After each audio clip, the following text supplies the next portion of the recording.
কাফনের কাপড় পরে বৃষ্টিতে ভিজে সাতক্ষীরা পলিটেকনিক শিক্ষার্থীদের বিক্ষোভ। বিস্তারিত আব্দুল ওহাবের পাঠানো তথ্য ভিডিও চিত্রে।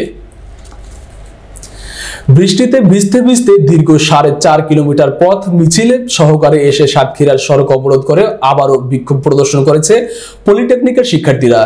শুক্রবার বেলা 2:30টায় সাতক্ষীরা শহরের খুলনা রোডের মোড়ে তারা সড়ক অবরোধ করেন। অবরোধে সাতক্ষীরা সরকারি পলিটেকনিক সহ অন্যান্য প্রতিষ্ঠানের শিক্ষার্থীরা অংশগ্রহণ করে। বিক্ষোভ সমাবেশে বক্তব্য রাখেন সাতক্ষীরা সরকারি পলিটেকনিক ইনস্টিটিউটের সিভিল টেকনোলজির 7ম ব্যাচের শিক্ষার্থী মোমিনুল ইসলাম, তুহিন রিয়াদ, মুন্সি ফাহিম, SML হেলাল, মতিউর রহমান প্রমুখ। এ সময় তারা বলেন, ল্যাব সহকারীরা আমাদের শিক্ষক হতে পারে না। কারিগরি শিক্ষার জন্য আলাদা মন্ত্রণালয় ঘোষণা করে কমিশন গঠন করতে হবে। কারিগরি শিক্ষার শিক্ষিতদের নিয়োগ দিতে হবে। আমরা আগেও একাধিকবার এই দাবি উত্থাপন করেছি, কেউ কর্ণপাত করেনি। আমরা আজকে সাতক্ষীরা পলিটেকনিকের সাধারণ শিক্ষার্থী এবং সারা বাংলাদেশের সাধারণ শিক্ষার্থী হিসেবে আজকে আমরা কাফন মিছিল দিয়েছি। কারণ আমরা দেখেছি বিগত আন্দোলনে আমার কুমিল্লার ভাইয়ের গায়ে হাত তোলা হয়েছে।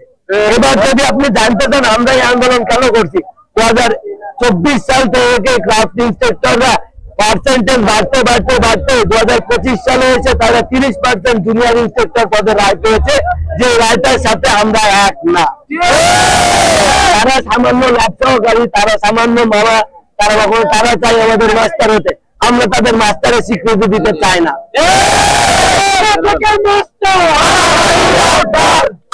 30% যে অটো প্রমোশনটা পাইছে, ও 30% যে অটো প্রমোশন পেয়েছে, আমরা চাই যেন খুব শীঘ্রই এই অটো প্রমোশন প্রক্রিয়াটা হাঁটানো হোক। ক্রাফট ইন্সপেক্টরদের নাম পদবি পরিবর্তন করে তাদের মামা ডাকা হোক। আমাদের সর্বস্তরে পলিটেকনিক, সারা বাংলাদেশে 51টা পলিটেকনিকের জন্য একটা বিশ্ববিদ্যালয় দিয়ে যথেষ্ট নয়, আমাদের আরো বিশ্ববিদ্যালয় চাই। এটাই আমাদের মূল দাবি। ক্রাফটের 30% যে প্রমোশন সেটা হাঁটানো, এটাই আমাদের মূল দাবি।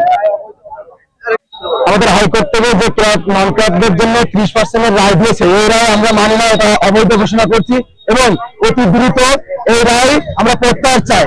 আর সব থেকে বড় কথা, গতকালকে আন্দোলন চলাকালীন সময়ে আমাদের কুমিল্লা পলিটেকনিকের ছাত্রদের উপরে যে পুলিশ এবং সেনাবাহিনী মিলে যতর্কিত এবং মিথ্যাচারক হামলা চালিয়েছে, এর সুষ্ঠু বিচার আমরা চাই। এই মামলা থেকে মাস্টারের আবদার আমরা মানি না, মানব না।